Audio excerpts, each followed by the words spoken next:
All right, today we're looking at this deal today in Olathe, Kansas. That's away. Yeah, we'll be right back. I'll play with you. We have a 4-bed, 2-bath. So you want to sit here? Want to sit here? Yeah, sit. Okay, you sit here. Okay. Done. You work with Daddy? Yeah? Okay, we'll work it together. All right, today we have a property on 807 South Grant Terrace in Olathe, Kansas. And I was looking at this area because Overland Park, I think I saw on his list, it was ranked number 2 on best places to live somewhere. And we just happened to have had a contractor come on to our podcast that lives in Johnson County. His name's Tyler. He used to be a Section 8 inspector. He now has done over 400 rehabs. So I figured, hey, why not continue looking in this area and analyzing a few more deals to see whether or not it is something that is an area, or at least determine what our buy boxes are, right, for this area. So we're going to look at this deal and we're going to analyze it together. And if you guys ever want to listen to my podcast with Tyler, it's right on youtube.com/@count_HE. And it's this one right here with a thumbnail that says 400 plus rehabs in Kansas City. All right, let's look at this deal. So the first thing I want to do is look at the condition of the property. It looks really new. You might want to replace the carpets, but the bathroom looks great. The kitchen looks great. Relatively turnkey. Let's take a quick look at the street. Looks like people are doing some renovations nearby. That's a good sign. Always good when you see the neighborhood continue to be turning around. Let's see. Looks like a pretty quiet suburban area for the most part. All right. Let's see if I can look up the crime score really quick for this area, just so everybody can see whether or not it's a decent neighborhood. If you go to tophab.com, tophab.com. Excuse me, I'm just still a little under the weather. This is the 81 on the crime score. That's good. It's pretty below average. So crime score is lower than where I live. So I feel pretty comfortable with this crime score. All right. Next thing we want to do is we want to go ahead and get the ceiling rent or the payment standards or the fair market rent, whatever's available. Now, if you Google Johnson County, hi, want to analyze deals together? Okay, let's analyze deals together. All right. So in 2024, payment standards, if you look up Johnson County, Kansas in the payment standards, you're going to see the bedroom count and the payment standards. Now, this is what you will call the ceiling rent. Now, this is also including utilities. So if you don't cover any utility, you get to back into it or back the utility allowances out of it. If you ever want to see what the utility allowances are, usually Johnson County has this thing right here where it has the utility allowances. Okay. All right. You come right down?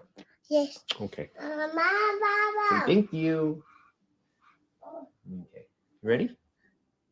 I love you. Mommy, Dad, gotta finish working first, okay? yes. Okay, thank you, Soleil. All right. So we have 2317 is the payment standards for a 4-bedroom. Now, since this is the ceiling rent including utilities, I want to go ahead and look up what the market rents look like. So if you go to affordablehousing.com, go to the owner section, go to the market rent estimator, plug in the address, plug in a bedroom count, and then you're going to get a number that this is the number you want to care most about. This number right here on the bottom right, where it says 1772, which is the average rent for 25 units within a 1.59 mile radius. All right, since this is already a 4-bedroom, I'll write down these numbers: 1772. 2282, 2304, and county's 2372. All right. And then I also got my payment standards at 2317. So because my market rent is 1772. That is the rent I'm going to use for this property. I might bump it up to $1,800 just to assume that this is a pretty nice and more updated property. I'm going to put 1,800. Okay. All right. So now that I got my rent, I'm going to go ahead and plug in a few items for the property. Purchase price is $219,900. Okay. Renovation. This property is pretty much all set. If you want to replace the flooring in half the home because you can see that the bedrooms have carpet, I might divide that by half.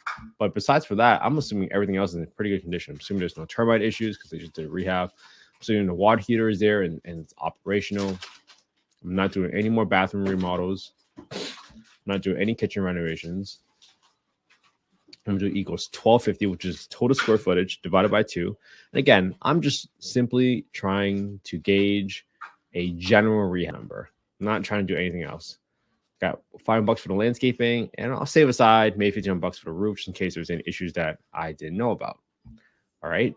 Let me delete some of these other ones since that was from my older analysis. Okay. Now, right now, I'm going to assume I'm going to take a 25% down payment, and my interest rate is roughly around 8% for this property.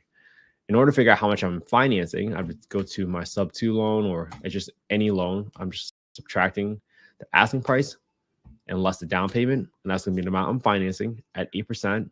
And this is going to assume I'm starting this property at $324.24.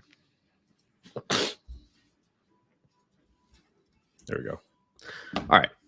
Now, going through this property, I'm going to go ahead and get a few more data points.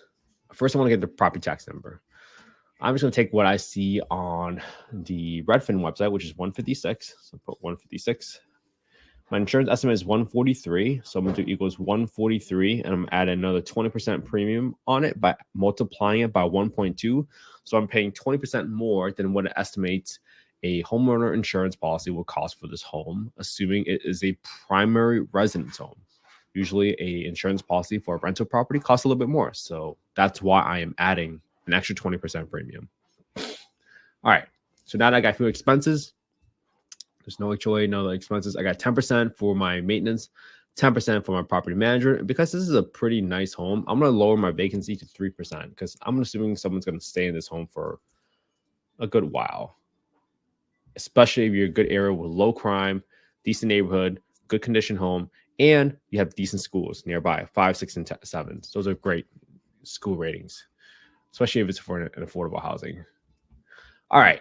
So next thing I want to do is I want to zero that out. There's no secondary loan. I got 2.5% closing costs. I got $8,400 of renovations that I'm setting aside. So at $1,800, this property would result in a negative 151. So let me write these things down. I like to always go through all these scenarios so you can figure out what to do. 4-bedroom. If my rent is $1,800,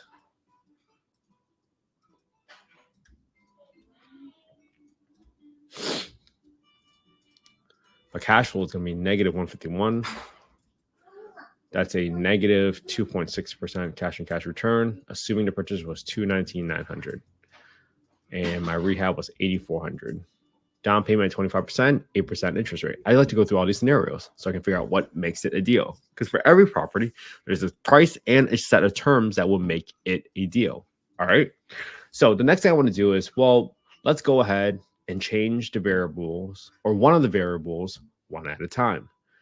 Let's go ahead and mess with the asking price. If I change this property to $125,000, that is now a deal because I'm making a 10% return on my money. So I like to put this down right here so I can understand, hey, if I ever see a 4-bedroom again that I can rent out for $1,800, that is a deal because I can cash flow $370, and that'll be roughly a 10.4% cash and cash return, assuming everything else held constant, which means that I'm buying for $125, but I'm still putting $8,400 into the home with a 25% down payment and an 8% mortgage interest rate. All right. Now, there is also a garage here. Sometimes you might be able to add an additional bedroom. I'm not going to analyze that scenario today, but I am going to see whether or not there is a creative finance scenario for this property.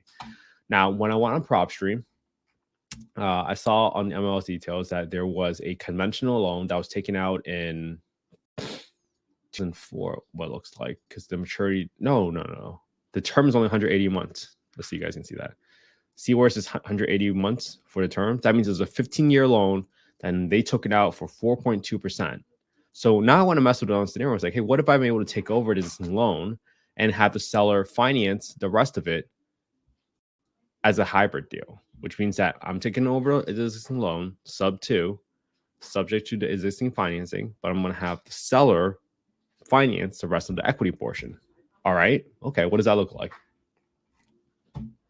Let's plug in the sub 2 loan details. 66,750. 66,750. This was a 15-year loan. Just want to make sure I call that out so everybody sees it. And interest rate was 4.2, right? Yep. And this started 15 years ago, so it's going to be 2009. 5109. Oh, sorry. 2019, I think. 2034 minus 15. 2019, excuse me. I added one more. All right. So if that's the case, then I still have a seller finance piece left on this deal. So I'm going to do equals 219,000. Hi, Soleil. I'm assuming that they're going to finance the rest of this deal. Oh, 1 second. Let me see. Let me figure out what the principal balance is because this is almost 5 years in. It's probably close enough. 6. I'll plug these numbers in so I can figure out what the remaining loan balance is. 5,119, 15. Let's see. It's 5,119. My principal balance as of April 1st is going to be 49,297. Okay. 49,297. Now that I got that number, I'm going to do my hybrid portion equals asking price minus the down minus 49,219. And I will be having the seller finance the rest of this deal at about 115 grand, assuming I'm still giving a roughly 25% down. Okay. Now, if you assume everything else is constant, it's still not a deal, right? Because it's only 4% return. And I'm asking the seller to finance it all at 0% interest, which means it is principal only payments. So the only way to get my cash on cash return up is by lowering my down payment. So when I do that, let's see.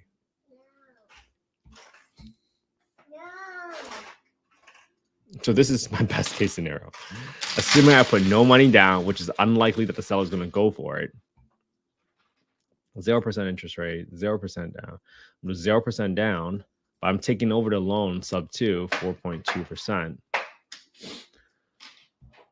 8,400. The property is selling for 219 grand. It's still not a deal because this is only a 7.5% cash on cash return. Now, to you, that might still be a deal because you're like, okay, 7.5. We're only talking about 2.5%. But for me personally, it's just not worth it. The juice is not worth the squeeze in this situation. Now, what if I lowered my asking price again to, let's say, 180? Well, that's definitely a deal.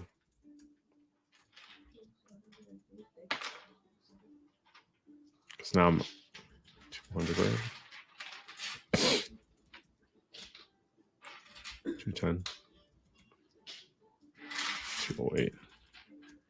So if I'm able to do 0% down, this would be a 10.3% return if I'm only giving 208 instead of, right? This is a difference of $11,000 that turned this into a deal in an asking price because all the terms otherwise are really, really good at 0% down payment, 4.2% for the sub 2 loan, and everything else is still the same, 0% interest rate. So that is how you would turn this into a deal, quote unquote. Now, money seller go for that? Probably not, to be honest with you, because they probably want some cash in their pocket because they just went through such a big renovation. So they probably want to get some money back out.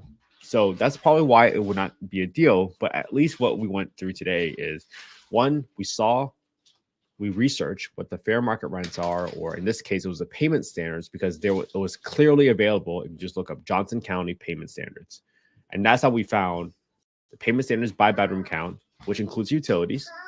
Then we found the market rent by going to affordablehousing.com, went to the market rent estimator, getting the market rents. When you compare this number and the payment standards, you have to take the lower of the two numbers, especially if you're not providing utilities to your tenants. All right. Then what do? We went ahead and we saw the crime score, which was 81 right here. Then we decided to analyze the deal accordingly based on all the numbers that we've been given, with the property tax number that we got from Redfin, with the insurance number we got from Redfin, plus a 20% premium. Then we put in the asking price, which was originally $219, put in a renovation number based on putting in new flooring for half the square footage, because we assume that we want to take out the carpet for all of the bedrooms. We put in 25% down in the beginning, because that's usually what a DSCR loan looks like with an 8% interest rate. We arrived at the first scenario to realize that, hey, that is not a deal, because we're going to be losing $151 a month after you input in your maintenance and your reserves, because something always breaks in the home, after you put aside money for property management, and after you put aside some money for vacancy, because everybody moves out eventually at some point. It's only a matter of time. All right. So then we said, okay, let's lower the asking price. What purchase price would make this a deal, assuming everything else is really relatively turnkey? Well, $125,000. That's what it looks like. So now we have sort of a buy box. So you now know, whenever you see a home in Olathe, Kansas, for $125,000 for a 4-bedroom home, that's likely a deal for you. So you know how to jump on that deal next time if it ever appears to you or ever came across your table. That is how you determine your buy box ultimately. Okay. Now, from that point onwards, what we also did was we tried to look for a creative finance scenario. So we went to PropStream. We looked at, hey, are there any other mortgages or that's been filed against the property? And we saw that there was a loan that was a 15-year loan. You can see it's a 15-year because of the 180 term. And we decided to back into it to see whether or not we saw a scenario that would make this a deal. Plugged in this number and we said, hey, this is still not a deal because of how much down payment we're putting into the property, because the cash flow just simply did not yield enough. Because when you have a sub-2 loan and you have the asking price staying the same, there is an equity portion that you have to have the seller finance to you in order to give them the price that they want. Even when we put in 0% interest rate for the seller finance portion, it still wasn't a deal, because it results in about like 7.5% for that deal for cash and cash return. At least that's not a deal for me. And again, this is not investment advice. I'm not soliciting any investments. You got to consult your own financial advisors, but I'm simply showing you the work that I'm doing every single day to come up with the scenarios, because for every single property, there is always a price and there's always a set of terms that makes it a deal depending on what your criteria is. So that's how we went about the scenario. And that's how we decided to come across these different scenarios where, like, hey, this might be a deal. This might be a deal. It could be 125 or it could be 208, but it requires a 0% down payment. Just because you found a set of terms that will make it a deal does not mean the seller's going to go for it. Let's see. This property has only been on Redfin for about 30 days. Like, usually people might not entertain any creative finance offers for at least 60, 90 days, unless there's really a need to sell the property in a certain time. Okay. All right. So that's what we want to go through today. I appreciate all your time, everybody. This is it. We're practicing every single day, just analyzing deals together. And today, which is a good example of how you can take an on-market property and determine your buy box. When you determine your buy box, you get more and more comfortable about a market. And if you do it once or twice, usually you can figure out what your buy boxes are by bedroom count and by neighborhood. Once you have that, then you have to look for a team. And hopefully today you saw that I've been bringing on contractors in certain areas. For example, we had Tyler from the Kansas City market that came on. He used to be a Section 8 inspector. And full disclosure, I don't get any referral fees. I'm simply showing you all how to slowly build your team, and more importantly, how to just take the first step. Because when you at least know one or two contractors in the area, then you know, hey, if you find a deal that looks like it might be on the line of being a deal, or on the verge of being a deal, well, then you might feel more confident about sending a contractor out there to give you a bid for the job. I've never had Tyler do a renovation for me yet, but at least it's a comparable quote that you can use to compare against other contractors. And you can start asking questions on behalf of yourself and your partners to say, hey, what does the HVAC typically cost? Because I've even asked those questions when contractors came onto the podcast. So one of the biggest fears I had when I started was, hey, what if a contractor rips me off? Well, how do you know they're ripping you off if you never got 2 or 3 quotes from other people? And then afterward, do you always go for the lowest quote? That might not be the case, because you might find a contractor who's purposely giving you a low quote so that they can do a bunch of change orders and increase the prices for things that they find once they open up a wall, or as an example. And that's just the nature of real estate. Finding good contractors, finding good help that just shows up when they're supposed to show up and do what they say they're going to do. That's already half the work, but that's a problem that every experienced real estate investor will struggle with, including yourself, including me. Everybody goes through that problem. That's why fixing flipping business is so hard, because you got to build a team. That's why investing out of state is so hard. But again, I hope that we have taken a first step for you, so it feels a little less scary. And most importantly, I hope you all get some more practice on underwriting and analyzing deals, because my goal is that you can look at the same property I looked at today. It's on the market, it's on the MLS. It's not an off-market property.